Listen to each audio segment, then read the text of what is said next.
కొలొస్సీయులకు రాసినటువంటి పత్రిక అపోస్తలుడైన పౌలు గారు కొలొస్సీయులకు రాసినటువంటి పత్రిక 4వ అధ్యాయము 2వ వచనాన్ని ఒకసారి మనం చదువుకుందామా. ప్రార్థన యందు నిలకడగా ఉండి కృతజ్ఞత గలవారై దాని యందు మెలకువగా ఉండుడి. దేవునికి మహిమ కలుగును గాక. హల్లెలూయా. చదవబడిన ఈ లేఖన భాగంలో నుండి దేవుడు మనతో మాట్లాడును గాక. ప్రార్థన చేసుకుందాం. పరిశుద్ధాత్మ దేవుని సహాయం కోరుకుంటూ ప్రార్థన ద్వారా వాక్య జ్ఞాపకులకు వెళ్దాం. ప్రార్థన. ప్రేమ నమ్మకం కలిగిన మా మహాపరిశుద్ధ తండ్రి, సహాయకుడైన దేవా, మాతో మాట్లాడే మా యేసు క్రీస్తు ప్రభువా, నిన్ను స్తుతిస్తున్నామయ్యా. అయ్యా, ఈ 100 వరాలపడు గ్రామంలో ఉన్న మా సమస్యలలో ప్రార్థనా మందిరంలో అయ్యా మేమందరము నాయన నీ పిల్లలుగా చేరి వచ్చి నిన్ను మహిమపరిచే కృపనిచ్చినందుకు కృతజ్ఞతలు తండ్రి. మరి ముందున్న సమయం అంతా ప్రభువా మీరు మాతో మాట్లాడనై ఉండగా ప్రతి ఒక్కరికి వెలగల చెవి, గ్రహించగల హృదయము మీరు కలుగ చేసి అయా ప్రతి బిడ్డ యొక్క హృదయాన్ని మీరు తెరిచి బాగుగా నీ వాక్య సందేశముతో మీరు వారి హృదయాలను నింపి అయా నీ వాక్యములోని శ్రేష్టమైన సంగతులు చూచున్నట్లుగా ప్రతి ఒక్కరి కనులు మీరు తెరిచి మా యేసయ్యా నీ వాక్యానికి అనుకూలమైన బిడ్డలుగా నీ వాక్యాన్ని అనుసరించి జీవించే సంఘముగా, కుటుంబాలుగా ప్రతి ఒక్కరిని దీవించమని మహిమ, ఘనత, ప్రభావాలు మీకే చెల్లిస్తూ యేసు నామములో ప్రార్థిస్తూ ఈ మనవులని వేడుతూ వాక్య ధ్యానంలోనికి వస్తున్నాము తండ్రి. ఆమేన్. ఇటు చూడాలందరూ దయచేసి. ఎవరు అటు ఇటు చూడొద్దు, ఎవరు లేసి తిరగద్దు. కొద్ది నిమిషాలు వాక్యం చెబుతాను. చాలా జాగ్రత్తగా దేవుని వాక్యాన్ని మీరు వినాలని మనం చేస్తున్నాను. దేవునికి మహిమ కలుగును గాక. హల్లెలూయా. అందరూ రెండు చేతులపై శబ్దం కలిగి హల్లెలూయా, హల్లెలూయా, హల్లెలూయా, హల్లెలూయా. ప్రభునందు ప్రియమైన దేవుని బిడ్డలారా, నా ప్రియ దేవుని సంగమా, 2024 సంవత్సరము ఈ విధంగా మీ అందరితో కలిసి ప్రభువుని ఆరాధించడానికి దేవుడు నన్ను కూడా మీతో పాటు నిలబెట్టినందుకు దేవునికి యుగ యుగములకు మహిమ, ఘనత, ప్రభావములు కలుగును గాక. ఆమేన్, ఆమేన్. దేవుని వాక్యాన్ని మనము ధ్యానం చేసుకుందాం ప్రియులారా. కొలొస్సీయులకు రాసినటువంటి పత్రిక 4వ అధ్యాయం 2వ వచనాన్ని మనం మూల వచనంగా చదువుకున్నాం ప్రియ దేవుని బిడ్డలారా. అక్కడ దేవుని వాక్యం తెలియజేస్తూ ఉంది, ప్రార్థనలో ఎలా ఉండాలట? నిలకడగా ఉండాలి అని మాట్లాడుతుంది. ప్రియ దేవుని బిడ్డలారా, ఈరోజు మీ ఆత్మీయ జీవితాలు అభివృద్ధి చెందాలి అంటే వాక్యము ఎంత అవసరమో అలాగే మీరు విశ్వాసంలో, మీ భక్తి జీవితంలో, మీ ఆత్మీయతలో మీరు వర్ధిల్లాలి అంటే ప్రార్థన కూడా అంతే అవసరం ప్రియులారా. వాక్యం విన్నారు, వాక్యానుసారంగా బ్రతుకుతామని తీర్మానం తీసుకున్నారు, కానీ మీరు ప్రార్థన చేయట్లేదు. ఆ తీర్మానంలో మీరు నిలబడలేరు. ఉదాహరణకు చెబుతారు, బాగా ఆకలి అవుతుంది, చాలా ఆకలి అవుతుంది, ఎంతో కష్టపడి పని చేసి వచ్చారు. ఇంటికి రాగానే మీ భార్య పళ్ళెంలో అన్నమే పెట్టి కూర వేయకుండా తినమని మీకు ఇచ్చింది. మీరు తింటారా? అన్నంలో కూర వేయకుండా ఒట్టి అన్నమే పెట్టి ఇదిగో అయ్యా తిను అని నీ భార్య నీకు ఇస్తే నువ్వు తింటావా? చెప్పవే, తింటరా? తినరు. ఎందుకు తినరు? కూర కావాలి. కూర లేకపోతే మీకు తినబుద్ధి కాదు, మీరు తినలేరు. తింటే 4 ముద్దలు బలవంతాన్ని నోట్లో వేసుకుంటారేమో కానీ 5వ ముద్దకు ఒట్టాలని మీరు తినలేరు. కనీసం గంజైనా పోయమంటారు, అవునా? ఎందుకు? అన్నముతో పాటు కూర లేకపోతే గంజైనా కలుపుకొని తింటేనే అన్నం తిన్నట్టు, లేకపోతే ఒట్టన్నం అసలే తినలేరు. అలాగే ఇప్పుడు ఆలోచించండి, వాక్యము జీవాహారము అంటుంది. వాక్యం ఏంటది? జీవాహారం. అంటే వాక్యము అన్నము లాంటిది ప్రియులారా. వాక్యము అన్నమైనప్పుడు ఈ వాక్యాన్ని మనలో గట్టిగా నిలబెట్టగలిగిన శక్తి కూర లాంటి ప్రార్థనకు ఉంది ప్రియులారా. ఒట్టన్నాన్ని ఎలాగైతే తినకుండా నువ్వు పక్కన పడేస్తావో, ఒట్టన్నం ఎలాగైతే ఎందుకు పనికిరానిదిగా ఉంటుందో, నీ ఆకలి తీర్చలేనిదిగా ఉంటుందో, కేవలం వాక్యాన్ని విని వాక్యానుసారంగా జీవిస్తాను అని తీర్మానం తీసుకున్నంత మాత్రాన నువ్వు ఆ వాక్యానుసారంగా జీవించలేవు. ఎందుకనగా ఆ వాక్యానుసారంగా నిన్ను జీవింపజేయగలిగిన ప్రార్థన జీవితాన్ని నీవు కలిగి ఉండాల్సిందే. ఆమేన్. ప్రార్థన చేసుకునే వ్యక్తిగా నువ్వు ఉండాలి. ప్రార్థన అంటే ఏంటి? యేసయ్యతో మాట్లాడడం. ప్రియులారా, ఎవరితో మాట్లాడడం? యేసయ్యతో మాట్లాడడం. నువ్వు వాక్యాన్ని విన్నప్పుడు యేసయ్య నీతో మాట్లాడుతున్నాడు. నువ్వు ప్రార్థన చేసేటప్పుడు యేసయ్యతో నువ్వు మాట్లాడుతున్నావు. ఇప్పుడు యేసయ్య నీతో మాట్లాడిన తర్వాత నువ్వు ఒకవేళ యేసయ్యతో మాట్లాడకపోతే అది యేసయ్యను గౌరవించినట్ట? ఇప్పుడు నేను మీతో ఏదో మాట్లాడుతుంటాను, నేనే మాట్లాడుతూ ఉంటే మీరు మాట్లాడకపోతే నాకేమనిపిస్తుంది? వీళ్ళకి నేనంటే గౌరవం లేదు అనిపిస్తుంది. గట్టిగా అడుగుతాను మిమ్మల్ని, ఏం మాట్లాడట్లేదు నాతోని అని. అప్పుడు కూడా మాట్లాడకపోతే ఇంకోసారి మాట్లాడాలనిపిస్తుందా? అనిపించదు. ఇప్పుడు వాక్యము యేసయ్య మనతో మాట్లాడడము, ప్రార్థన మనము యేసయ్యతో మాట్లాడడం. పిల్లలు, ఆ ప్రార్థనలో నువ్వు నిత్యము నీ యొక్క వ్యక్తిగత జీవితం కొరకు నువ్వు ప్రార్థన చేసుకోవాలి. ప్రభువా, నన్ను రక్షించినందుకు నీకు స్తోత్రము తండ్రి అని ప్రభువును ప్రార్థనలో నువ్వు స్తుతించాలి. ప్రార్థనలో నువ్వు కృతజ్ఞతలు ప్రభువుకు సమర్పించాలి. యేసయ్యా, నాకు ఆరోగ్యం ఇచ్చినందుకు నీకు స్తోత్రము దేవా అని ప్రభువును ప్రార్థనలో కృతజ్ఞతలతో నువ్వు స్తుతించాలి. నీ గురించి నువ్వు ప్రార్థన చేసుకుంటున్న సమయంలో నీ దోషములు, నీ అతిక్రమములు, నీ పాపములు యేసయ్య దగ్గర ఒప్పుకోవాలి. నీకు అనిపిస్తుంది చాలా సార్లు, నేను ఏ తప్పు చేయలేదు కదా, నేను ఏ పాపము చేయలేదు కదా, ఎందుకు పాపాలు ఒప్పుకోవాలి అనిపిస్తుంది. అయితే ఒక విషయం చెబుతాను ప్రియ దేవుని బిడ్డలారా, మనం ఎంత పరిశుద్ధంగా జీవించినా మన దేవుని ముందుకు మనం వెళ్ళినప్పుడు మన దేవుని ముందు మనము పాపిగానే కనబడుతూ ఉంటాం. మనలో ఇంకా లోపములు కనుగొనగలిగినంత పరిశుద్ధత మన తండ్రి అయిన దేవునిది. మనలో లోపములు వెలికి తీయగలిగిన వాడు మన ప్రభు అయిన యేసుక్రీస్తు గనక మన దోషములను బట్టి మన మీదకు శిక్ష రాకుండా ఉండాలి అంటే మనం యేసయ్య దగ్గర మోకరించి ప్రార్థన చేయడం మొదలు పెట్టగానే, ప్రభువా నన్ను క్షమించు, నా పాపములు క్షమించు యేసయ్య అని ప్రభువును ప్రార్థన చేయడం మొదలు పెట్టాలి. ప్రియులారా, అలాగే నువ్వు నీ వ్యక్తిగత జీవితం కొరకు, నీ పాప క్షమాపణ కొరకు ప్రార్థన చేసిన తర్వాత, స్త్రీ అయితే తన భర్త కొరకు ప్రార్థన చేయాలి, పురుషులైతే తన భార్య కొరకు ప్రార్థన చేయాలి, భార్య భర్తలు కలిసి తమ పిల్లల కొరకు ప్రార్థన చేయాలి. అంటే ఎవరైతే ప్రార్థన చేస్తున్నారో వారు తమ కుటుంబ రక్షణ కొరకు నిత్యము ప్రార్థన చేయాలి. ప్రియులారా, నిత్యము ప్రార్థన చేయాలి. భార్య రక్షించబడింది, మరి భర్త రక్షించబడొద్దా? భార్య మందిరానికి వస్తుంది, మరి భర్త మందిరానికి రావద్దా? భర్త మందిరానికి వస్తున్నాడు, మరి భార్య మందిరానికి రావద్దా? భర్త రక్షించబడ్డాడు, మరి భార్య రక్షించబడొద్దా? భార్య రక్షించబడాలంటే భర్త ఏం చేయాలి? రక్షించబడిన భర్త రక్షణ పొందని తన భార్య కొరకు ప్రార్థన చేయాలి. చాలా మంది భార్యలు రక్షణ పొందుతారు కానీ మారు మనస్సు పొందరు. ఇంకా లోకంలో ఉన్న అలవాట్లు, ఆశలు, కోరికలు విడిచిపెట్టారు. యేసయ్యను మంచిగా మహిమపరిచే వారిగా ఉండరు. అప్పుడు భర్త ఏం చేయాలి? రక్షించబడిన భర్త రక్షణ పొందినటువంటి తన భార్యకు మారు మనస్సు కలిగి దేవుని ఎదుట యథార్థవంతురాలుగా మారాలి అని భర్త ప్రార్థన చేయాలి. భర్త రక్షించబడ్డాడు కానీ మారు మనస్సు పొందలేదు. అప్పుడు భార్య ఏం చేయాలి? తన భర్తకు మారు మనస్సు కలుగునట్లుగా భార్య నిత్యము మానక ప్రార్థన చేయాలి. పిల్లలు కనుక ప్రార్థన చేయాలి అని, ప్రార్థనలో మెలకువగా ఉండాలి అని, ప్రార్థనలో నిలకడగా ఉండాలి అని దేవుని వాక్యం మనకు నేర్పిస్తుంది. అయితే ఏ విషయంలో మనం నిలకడగా ఉండాలి అంటే, మన ఇంటి వారు, మన కుటుంబీకులు రక్షణ పొంది నిత్య జీవము చేరేంత వరకు దేవునిలో స్థిరంగా ఉండాలి అని ప్రతి ఒక్కరూ తమ కుటుంబాల కొరకు ప్రార్థన చేసుకునే వారిగా ఉండాలి. దేవునికి మహిమ కలుగును గాక. హల్లెలూయా.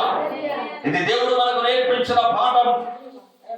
యేసయ్య సిలువ మోసుకొని వెళ్తూ ఉన్నప్పుడు యేసయ్యను కొరడాలతో కొడుతూ ఉంటే చుట్టూ చూస్తున్న ప్రజలు ఏడవడం మొదలు పెట్టారు. అయ్యో మా యేసయ్యను కొడుతున్నారు, అయ్యో మా యేసయ్యను సిలువేస్తున్నారు, అయ్యో మా యేసయ్యకు బాధ కలుగుతుంది, యేసయ్యకు రక్తం కారుతుంది, అయ్యో యేసయ్యను హింసిస్తున్నారు. అని చుట్టూ ఉన్న ప్రజలు యేసయ్య కొరకు ఏడుస్తూ ఉంటే యేసయ్య ఏమన్నాడు తెలుసా? నా కోసం ఏడవకండి, మీకోసం, మీ పిల్లల కోసం ఏడవండి అన్నాడు యేసయ్య. నా కోసం కాదు మీరు ఏడవాల్సింది, మీ పిల్లల కోసం ఏడవండి, మీకోసం ఏడవండి అని యేసయ్య మీకోసం, మీ కుటుంబం కోసం ప్రార్థనలో ఏడవండి అని ప్రార్థన నేర్పిస్తున్నాడు పిల్లలు. దేవునికి స్తోత్రం.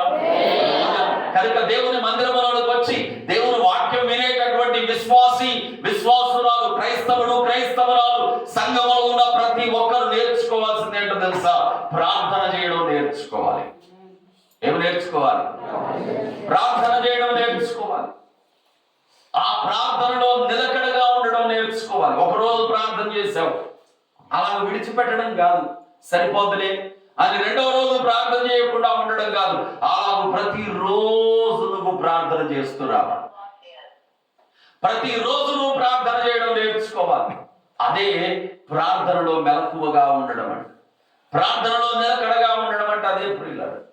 అందుకే పౌలు గారి ద్వారా దేవుని ఆత్మ మాట్లాడుతున్నాడు. కొలొస్సీయులకు రాసిన పత్రికలో మనం చదువుకున్న మూలవచనం 4వ అధ్యాయం 2వ వచనంలో ప్రార్థనలో మెలకువగా ఉండండి, ప్రార్థనలో కృతజ్ఞతాస్తుతులు చెల్లిస్తూ మీరు నిలకడగా ఉండండి, స్థిరంగా ఉండండి అని దేవుని ఆత్మ మాట్లాడుతున్నాడు ప్రియులారా. కనుక ఈ వాక్య సందేశం వింటున్నా నా ప్రియ సహోదరి, సహోదరుడా, నీ కోసం నువ్వు ప్రార్థన చేసుకునే వ్యక్తిగా ఉండాలి. నీ పిల్లల కోసం ప్రార్థన చేసే వ్యక్తిగా ఉండాలి. నీ కుటుంబం కోసం ప్రార్థన చేసే వ్యక్తిగా ఉండాలి. నీవు నిత్యము నీ యేసయ్య దగ్గర ప్రార్థన చేసుకునే వ్యక్తిగా ఉండాలి. ఎవరైతే అలాగ ప్రార్థన చేసుకునే వ్యక్తిగా ఉంటారో వారు రక్షించబడతారు అని దేవుని వాక్యం తెలియజేస్తుంది. ప్రియులారా, చూడండి ఒకసారి అపోస్తలుల కార్యాల గ్రంథము 2వ అధ్యాయము 21వ వచనాన్ని చదవండి దయచేసి. అపోస్తలుల కార్యాల గ్రంథం 2వ అధ్యాయం 21వ వచనం. అప్పుడు ప్రభువు నామమును బట్టి ప్రార్థన చేయువాడెవడో రక్షణ పొందుతాడు, వాడే రక్షించబడతాడు. దేవునికి స్తోత్రం. హల్లెలూయా. దేవుని వాక్యం అంటుంది, నా ప్రియ దేవుని బిడ్డలారా, ప్రభువు నామమును బట్టి ఎవరు ప్రార్థన చేస్తారో వాళ్ళు ఏమవుతారట? చెప్పాలి గట్టిగా, గంగా చెప్పాలరా. రక్షణ పొందుతారు. ఏమవుతారు? రక్షించబడతారు. రాబోతున్నటువంటి నరక శిక్ష నుండి తప్పించబడతారు, ఉగ్రత నుండి తప్పించబడతారు. దేవుని యొక్క రక్షణను వారు అనుభవిస్తారు. ఎవరు వాళ్ళు? ఎవరైతే ప్రార్థన చేసే వారిగా ఉంటారో వారు రక్షించబడతారు ప్రియులారా.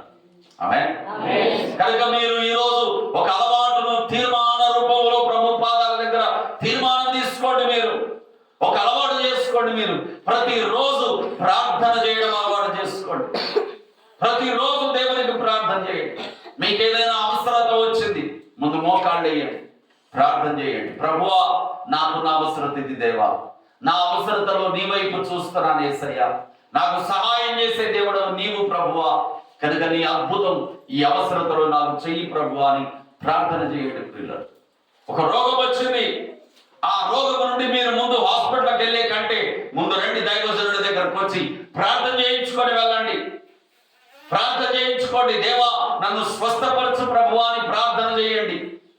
దేవా, నా రోగం నుండి, నా వ్యాధి నుండి, నా జ్వరం నుండి, నా బలహీనత నుండి, నాకున్న అనారోగ్యం నుండి నాకు స్వస్థత దయచేయి ప్రభు అని ముందు మీ ఇంటి దగ్గరే ప్రార్థన చేసుకొని దైవజనుడి దగ్గరికి రండి. ప్రార్థన చేయించుకోండి. దైవజనుడు మీకు ప్రార్థన చేస్తాడు.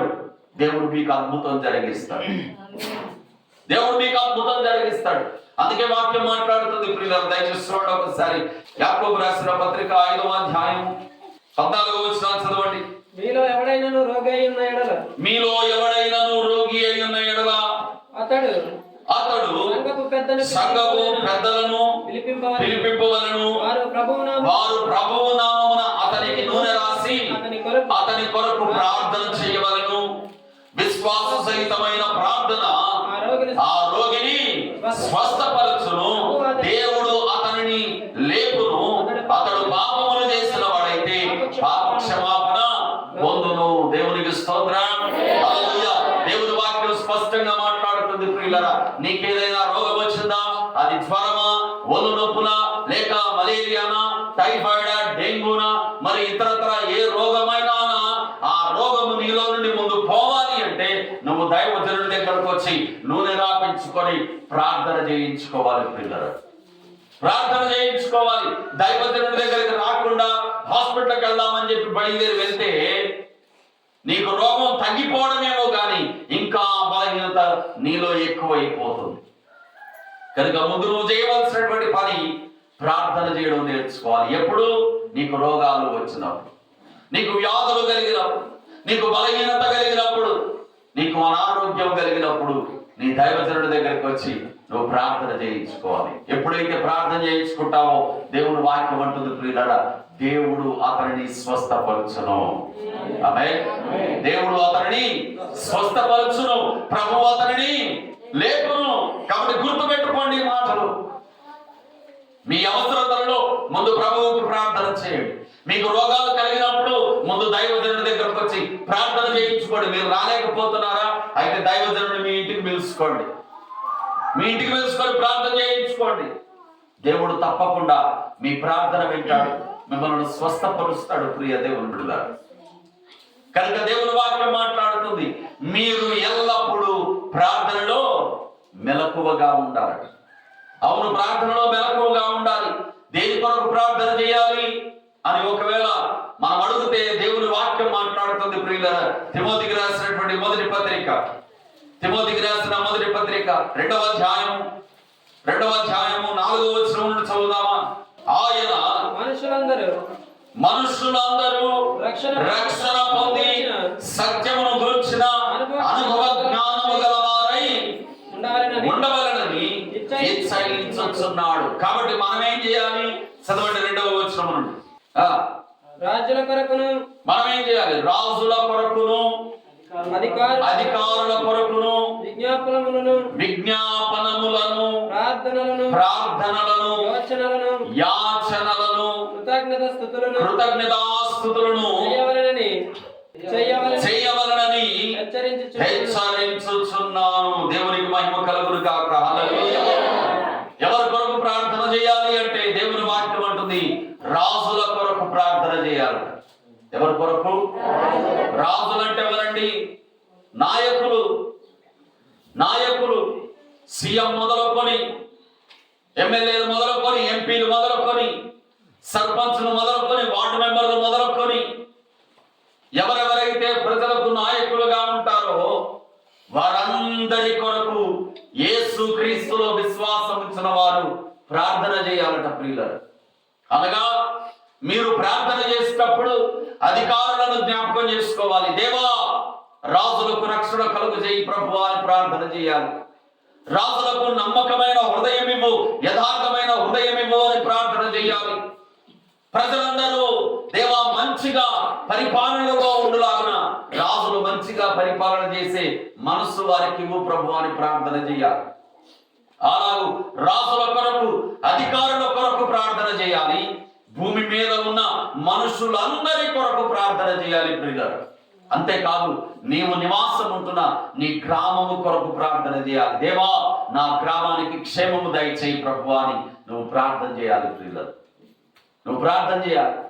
ఎప్పుడైతే నువ్వు ఇలాగ ప్రార్థన చేయడం నేర్చుకుంటావో దేవుని వాక్యం అంటుంది, అదే తిమోతికి రాసిన మొదటి పత్రిక 2వ అధ్యాయం 1వ వచనంలో నువ్వు సుఖంగా బ్రతికే సంవత్సరాలు దేవుడు నీకు ఇస్తాడట. చదవండి. మనము మంచిగా గట్టిగా స్పీడ్గా మనము సంపూర్ణ భక్తియు మాన్యతయు కలిగి నెమ్మదిగాను నెమ్మదిగాను సుఖముగాను బ్రతుకు నిమిత్తం అన్నిటికంటే ముఖ్యముగా మనుషులందరి కొరకును, రాజుల కొరకును, అధికారుల కొరకును మనము ప్రార్థన చేయాలి. మనము అలాగ రాజుల కొరకు, మన అధికారుల కొరకు, మన గ్రామం కొరకు, మన చుట్టూ ఉన్నటువంటి మన బంధువుల కొరకు, మన రక్త సంబంధీకుల కొరకు, మన మనుషులందరి కొరకు మనం ప్రార్థన చేస్తే దేవుడట మనకు నెమ్మదిని దయచేస్తాడట, మనకు సమాధానం ఇస్తాడట. నెమ్మదితో బ్రతికే దినములు, సమాధానంతో గడిపే సంవత్సరాలు దేవుడు మనకు దయచేస్తాడట. ఎందుకు? నువ్వు అందరి కొరకు ప్రార్థన చేస్తున్నావు కాబట్టి. యేసయ్య అన్నాడు తెలుసా? ఇంకా ఎక్కువ ఆలోచిస్తే యేసయ్య శత్రువుల కోసం ప్రార్థన చేయమన్నాడు. ఆమేన్. ఎవరి కోసం చేయమన్నాడు? శత్రువులు నాశనం అవ్వమని ప్రార్థన చేయమని యేసయ్య. ఏమని ప్రార్థన చేయమన్నాడు తెలుసా? నిన్ను హింసించే వారు ఎవరైనా ఉంటే వారి రక్షణ కొరకు నువ్వు ప్రార్థన చేయన్నాడు. ఆమేన్. ఏం చేయాలట? ఈరోజు మీలో మీకు ఏదైనా గొడవలు అయితే నేను వింటున్నాను, నేను చూస్తున్నాను, నేను వాళ్ళతో మాట్లాడను, నేను వీళ్ళతో మాట్లాడను, నేను వాళ్ళ దగ్గరకు పోను, నేను వీళ్ళ దగ్గరకు పోను. ఏం చేస్తావు మరి? పోకుండా మాట్లాడకుండా ఏం చేస్తావు? పోతావా దేవుని రాజ్యానికి? అస్సలు పోవు నువ్వు. చెబుతున్నా నేను. నీ ఇంటి పక్కన వాళ్ళు, నీ ఇంటి ముందు, నీ ఇంటి వెనకోళ్ళు, నీ ఇంటి యువతల వాళ్ళు, నీ మందిరానికి వచ్చేవాళ్ళు, నీ సంఘంలో ఉన్నవాళ్ళు, నీ ఊరిలో ఉన్నవాళ్ళు, నువ్వేదో గొడవ పెట్టుకొని, నువ్వేదో నిందలేసి, నువ్వేదో అరుచుకొని, నువ్వేదో ఒకళ్ళొకళ్ళు తిట్టుకొని అరుచుకున్నారా? మళ్ళీ సాయంత్రం కల్లా సమాధాన పడండి. సాయంత్రం కల్లా సమాధాన పడండి. క్షమాపణ అడగండి. తప్పేమీ లేదు. యేసయ్య అన్నాడు, నువ్వు మందిరంలోకి వచ్చి ఈ కానుక పెట్టెలో డబ్బులు వేసేటప్పుడు నీ మీద ఎవరికైనా శత్రుత్వం ఉందా? నీకు గుర్తొచ్చిందా? అయితే కానుక పక్కన పెట్టు, ముందు పో. ఎవరైతే నీతో గొడవ పడ్డారో వాళ్ళతో సమాధాన పడు. ఎవరైతే నిన్ను తిట్టారో వాళ్ళతో ముందు సమాధాన పడు. వాళ్ళ దగ్గరికి పోయి క్షమాపణ అడుగు. తప్పు నాదే, నన్ను క్షమించు అని అడుగు. అడిగి వచ్చి ఆ కానుక తీసి కానుక పెట్టులో వెయ్యి అన్నాడు యేసయ్య. అప్పటిదాకా కానుక కూడా వేయొద్దన్నాడు యేసయ్య. నిన్ను కానుకే వేయొద్దన్నాడు. పరలోక రాజ్యానికి రాణిస్తాడా? రాణిస్తాడా? నీలో సమాధానం ఉండాలి ప్రియులారా. నీ శత్రువు కొరకు కూడా ప్రార్థన చేయాలి. అది యేసయ్య మనస్సు. అంతేగాని నన్ను నిందించారు, నన్ను అన్నారు, నన్ను కొట్టారు, నన్ను తిట్టారు, నన్ను బూతులాడారు కాబట్టి వీళ్ళు నాకు అవసరం లేదు, వీళ్ళ కోసం నేను ప్రార్థన చేయను, వీళ్ళతో నేను మాట్లాడను, వీళ్ళకి నేను వందనాలు చెప్పను, వీళ్ళు అడు తిరిగితే నేను ఇడు తిరుగుతా అన్నట్టు తిరుగు. నీ ఇష్టం. సస్తే పోయేది నరకానికే. శాతనైనంత మట్టుకు సమాధానం కలిగి, ప్రేమ కలిగి, మంచితనం కలిగి, ఏక మనస్సు కలిగి దేవుని ప్రేమను కనబరిచేవారిగా ఉండాలి. అందుకే యేసయ్య నేర్పించాడు ప్రియులరా, నీ శత్రువు కొరకు, నిన్ను హింసించు వారి కొరకు, నిన్ను నిందించు వారి కొరకు, నిన్ను బాధపెట్టు వారి కొరకు నువ్వు ప్రార్థన చేయాలి. నువ్వు ప్రార్థన చేయాలి. నువ్వు ప్రార్థన చేయడమే కాదు, వాళ్ళతో కలిసి నువ్వు మాట్లాడగలగాలి. అందుకే నేను ఎప్పుడు నేర్పిస్తాను మీకే కాదు ఎవరికైనా ఇదే నేర్పిస్తాను. ఎవరెవరికైనా గొడవైందని నాకు తెలిసిందా? నేను చెప్పే మొదటి మాట ఏంటో తెలుసు? అసలు ఎందుకు గొడవైందిరా అని అడగను నేను. నాకు అనవసరం అది. ఎందుకు తిట్టుకున్నారు అడగను నేను. నాకు అనవసరం అది. కానీ మీ ఇద్దరు క్రైస్తవులా అయితే ముందు నువ్వు పోయి క్షమాపణ చెప్పు అంటాను నేను. ఎరా రాము చెప్పరా? చెప్తారా చెప్పరా? క్షమాపణ కోరుకో అంటాను నేను. ఎందుకు? నువ్వు దేవుని బిడ్డవు. ఆమేన్. ఎవరు నువ్వు? దేవుని బిడ్డవు. నువ్వు దేవుని బిడ్డవు కాబట్టి నీలో ఏ మనస్సు ఉండాలి? యేసయ్య మనస్సు ఉండద్దా? ఉండాలా వద్దా? సిలువ కొట్టారు, 3 మేకులతో దిగ్గొట్టారు యేసయ్యను. కొరడాలతో కొట్టారు, నెత్తి మీద ముళ్ళ కిరీటం పెట్టారు, ఎర్రటి ఎండలో నడి కొండ మీద నిలబెట్టి రక్తాలు గారుతూ ఆ ఎండకు, ఆ దెబ్బల మంటకు, ఆ రక్తం గడ్డగడుతూ ఉండగా, గొంతు ఎండిపోతూ ఉండగా, ప్రాణం అలసిపోతూ ఉండగా యేసయ్య ఏమని ప్రార్థన చేశాడు? ప్రభువా, వీరేమి చేయించున్నారో వీరికి తెలియదు గనక వీరిని క్షమించండి అని ప్రార్థన. ఎంత పెద్ద మనస్సు అండి యేసయ్య! ఎంత మంచి మనస్సు యేసయ్య! నిన్ను కొరడాలతో కొట్టారా? నీ నెత్తి మీద ముళ్ళ కిరీటం పెట్టారా? నిన్ను సిలువకు మేకులకు దిగ్గొట్టారా? చేతులకు మేకులు కొట్టారా? నిన్ను దూషణ పాలు చేశారా? నీ మొహం మీద ఉప్పు పోసారా? నీ వెనక నుండి తన్నారా? నిన్ను పిడికితులు గుద్దారా? నిన్ను 1 తక్కువ 40 కొరడా దెబ్బలు కొట్టారా? నీ ఒళ్ళంతా దున్నబడిన నేలగా మార్చేశారా? నిన్ను చంపడానికి నిలబడ్డారా? వాళ్ళందరి కోసం వీరిని క్షమించండి అని ప్రార్థన చేస్తున్నావా యేసయ్య? ఎంత మంచి మనస్సు యేసయ్య ఇది! ఆ యేసయ్య బిడ్డలు కాదు మీరు? ఆ యేసయ్య పిల్లలు కాదు మీరు? ఆ యేసయ్య రక్తం కాదా మిమ్మల్ని కడిగింది?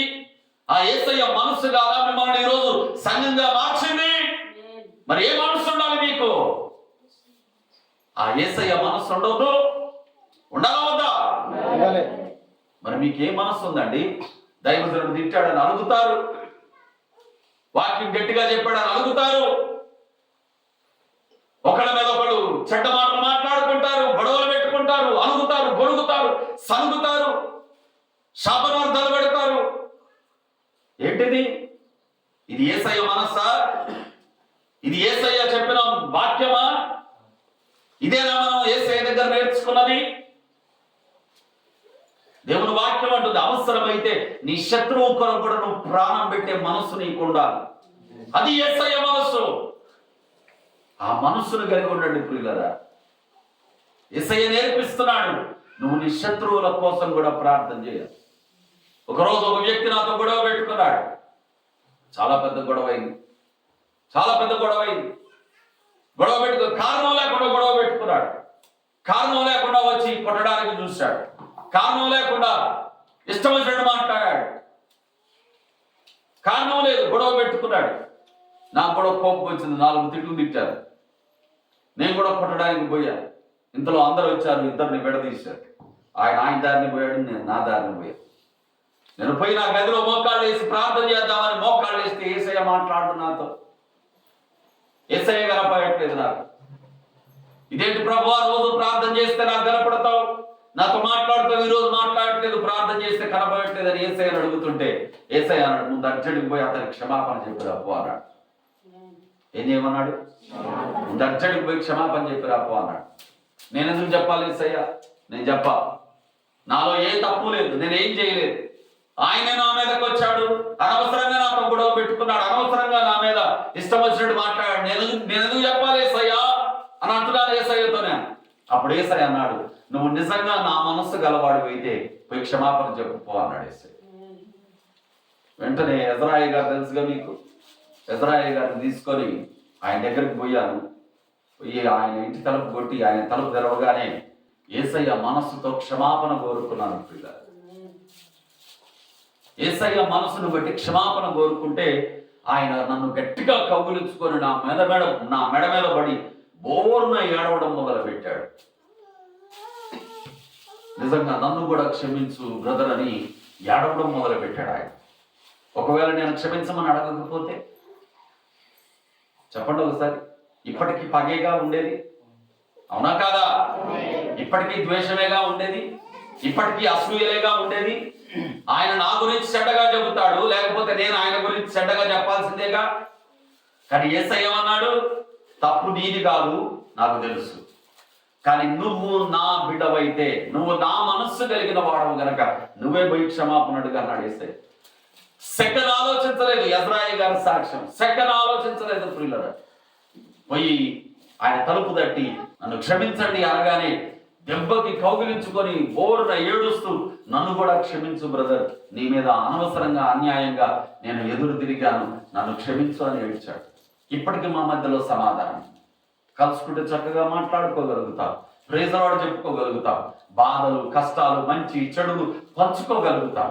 ఎందుకు కలిగిందా ఆ మంచితనము అంటే యేసయ్య క్షమించమని అడగమన్నాడు. ఈరోజు నిన్ను కూడా అదే చేయమంటున్నాడు యేసయ్య. నువ్వేం చేయాలి? యేసయ్య వాక్యము నీ శత్రువులను క్షమించమన్నదా? అయితే క్షమించు. నీ శత్రువులు రక్షణ పొందమని ప్రార్థన చేయమన్నదా? అయితే ప్రార్థన చేయి. నిన్ను బాధ పెట్టే వారి కొరకు ప్రార్థన చేయమన్నదా? అయితే ప్రార్థన చేయి. అలగకు, వాళ్ళ మీద కోపం పెంచుకోకు, నీ వ్యక్తిత్వాన్ని కోల్పోకు, నీ మంచితనాన్ని పోగొట్టుకోకు, నీలో ఉన్న పరిశుద్ధతను పోగొట్టుకోకు, నీలో ఉన్న యేసయ్య మనసును పోగొట్టుకోకు. నువ్వు మంచిగా ఉండు, నువ్వు మంచిగా మాట్లాడు, నువ్వు మంచిగా ప్రేమ చూపించు, వాళ్ళ కొరకు ప్రార్థన చేయి. నువ్వు ఎప్పుడైతే ప్రార్థన చేస్తావో నిన్ను తిట్టిన వారిని దేవుడు చూసుకుంటాడు, నిన్ను గాయపరిచిన వారిని యేసయ్య చూసుకుంటాడు. వాళ్ళను శిక్షించడమా, వాళ్ళకు మారుమనసులాయి చేయడమా, అది యేసయ్య చూసుకుంటాడు. అంతేగాని నువ్వు వాళ్ళని తిట్టి, నువ్వు వాళ్ళని ద్వేషించి, నువ్వు వాళ్ళని శాపనార్థాలు పెట్టి నువ్వు శపించబడదు. జాగ్రత్త, నువ్వు పాడైపోవద్దు. నువ్వు యేసయ్య బిడ్డవి, యేసయ్య మనస్సు నీలో ఉండాలి. ఆమేన్. ఈరోజు యేసయ్య నేర్పిస్తున్నాడు ప్రియులారా, నువ్వు ప్రార్థనలో మెలకువగా ఉండాలి, ప్రార్థనలో స్థిరంగా ఉండాలి, ప్రార్థనలో మెలకువ కలిగి కృతజ్ఞతలతో నువ్వు స్థిరంగా ఉండి, నువ్వు అవసరమైతే నీ శత్రువుల కోసం కోసం కూడా ప్రార్థన చేసే మనిషిగా ఉండాలి. భూమి మీద ఉన్న మనుషులందరి కొరకు ప్రార్థన చేయాలి, రాజుల కొరకు ప్రార్థన చేయాలి, అధికారుల కొరకు ప్రార్థన చేయాలి, నీ శత్రువుల కొరకు ప్రార్థన చేయాలి, నిన్ను హింసించే వారి కొరకు ప్రార్థన చేయాలి. ఇలాగ నువ్వు ప్రతిరోజు ప్రార్థనలో నువ్వు గడపగలగాలి.